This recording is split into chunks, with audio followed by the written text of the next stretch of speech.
बिना time waste किए हुए अपनी क्लास स्टार्ट कीजिएगा। ये नेट के लिए स्पेशल। एक टोकरी भर मिट्टी 1901। देखो एक है तो एक है, और किसकी है ये? माधवराव स्प्रे की। और इसको प्रथम किसने माना है? देवी प्रसाद वर्मा ने। पहला क्वेश्चन। अब देखिए कौन सी पत्रिका में है? माधवराव स्प्रे ने पेंड्रा से छत्तीसगढ़ मित्र पत्रिका का प्रकाशन किया। यह देखो पत्रिका के बारे में, यह 3 वर्ष तो चली और उसके बाद हो गई बंद। कौन सी? छत्तीसगढ़ मित्र पत्रिका। और इसी पत्रिका में एक टोकरी भर मिट्टी प्रकाशित की गई है। तो क्लियर? प्रकाशित कौन सी पत्रिका में? छत्तीसगढ़ मित्र पत्रिका में। प्रथम किसने माना? देवी प्रसाद ने। कब की रचना है? 1901। और किसने लिखी? माधवराव स्प्रे ने। 1909 में ईस्वी में नागपुर से हिंदी ग्रंथमाला का प्रकाशन किया। ये एक वैसे ही फैक्ट डाल दिया मैंने।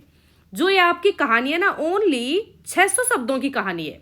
और मूल संवेदना की इसमें बात की जाए तो सामंती शोषण, वर्ग भेद को दिखाया गया है। एक मातृभूमि के प्रति प्रेम दिखाया गया है। जो इसमें बूढ़ी अम्मा होती है, उसकी बेटी का जो प्रेम होता है अपनी जगह को लेके, तो वो मातृभूमि, भूमि यानी उनकी जो भूमि होती है ना, उस भूमि पे जो झोपड़ी बनी होती है उसके प्रति जो प्रेम दिखाया गया है। और स्वाभिमान का प्रतीक है।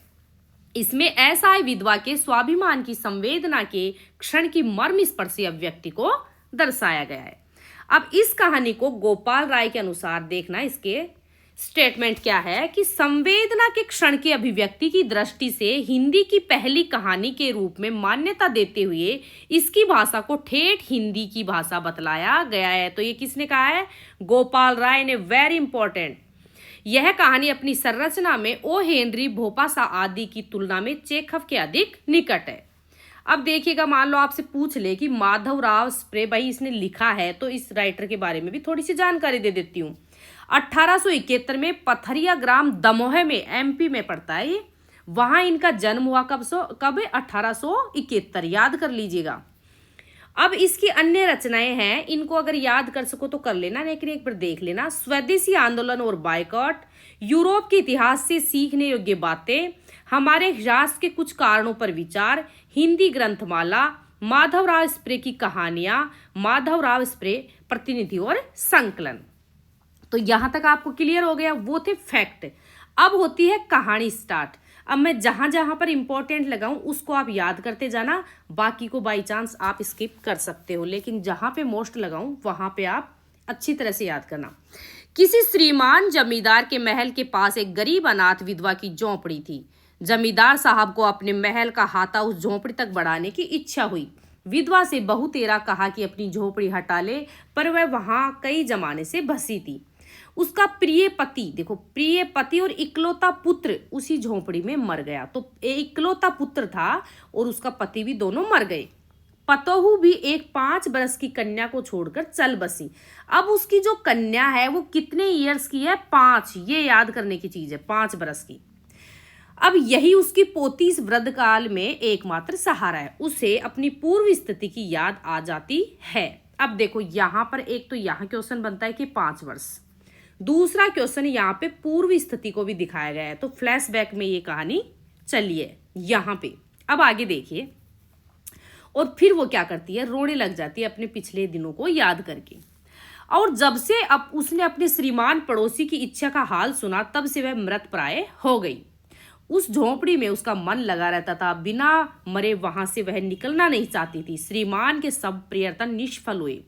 तब वे अपनी जमींदार चाल चलने लगे। बाल की खाल निकालने वाले वकीलों की थैली गरम कर उन्होंने अदालत से झोंपड़ी पर अपना कब्जा कर लिया और विधवा को वहां से निकाल दिया। बेचारी अनाथ तो थी, पास पड़ोस में कहीं जाकर रहने लगी। अब जमींदार साहब ने यहाँ पर क्या करा कि उस बुढ़िया को निकाल दिया। अब आगे देखिए कहानी में क्या होता है। एक दिन श्रीमान उस झोंपड़ी के आसपास टहल रहे थे और लोगों को काम बतला रहे थे कि वह विधवा हाथ में एक टोकरी लेकर वहां पहुंची। क्या टोकरी? यहाँ पे दे देगा आपको कोई भाई परात या फिर कुछ और चीज, लेकिन यहाँ है टोकरी। श्रीमान ने उसको देखते ही अपने नौकरों से कहा कि उसे यहाँ से हटा दो, पर वह गिड़गिड़ा कर बोली, महाराज अब तो ये झोपड़ी तुम्हारी हो गई है, मैं उसे लेने नहीं आई। महाराज क्षमा करे, तो एक विनती है। अब वो क्या कहती है, ध्यान से देखना। जमींदार साहब ने सिर हिलाते हुए उससे कहा, जब से झोंपड़ी छूटी है तब से मेरी मेरी पोती ने न खाना पीना छोड़ दिया है। ये बात उस किससे कही? जमींदार साहब से बुढ़िया ने कही। मैंने बहुत कुछ समझाया पर वह एक नहीं मानती।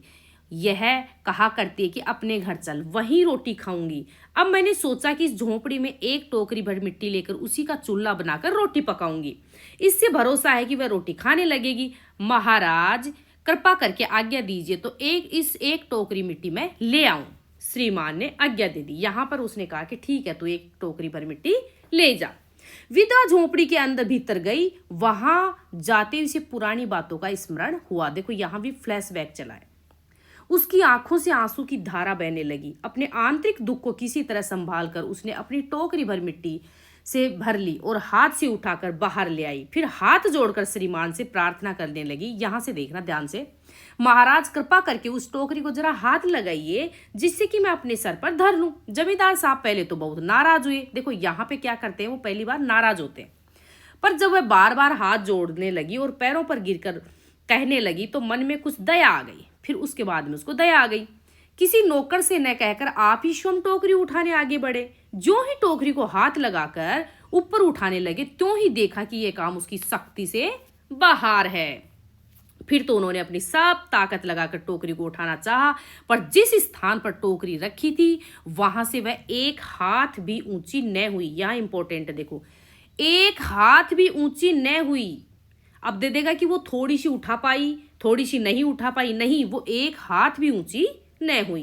वह लज्जित होकर कहने लगा, नहीं, ये टोकरी हमसे नहीं उठाई जाएगी। मतलब उससे वो टोकरी नहीं उठाई गई। यह सुनकर विधवा ने कहा, महाराज नाराज न हो, आपसे एक टोकरी भर मिट्टी नहीं उठाई जाती है और इस झोंपड़ी में तो 1000 टोकरियां मिट्टी पड़ी है।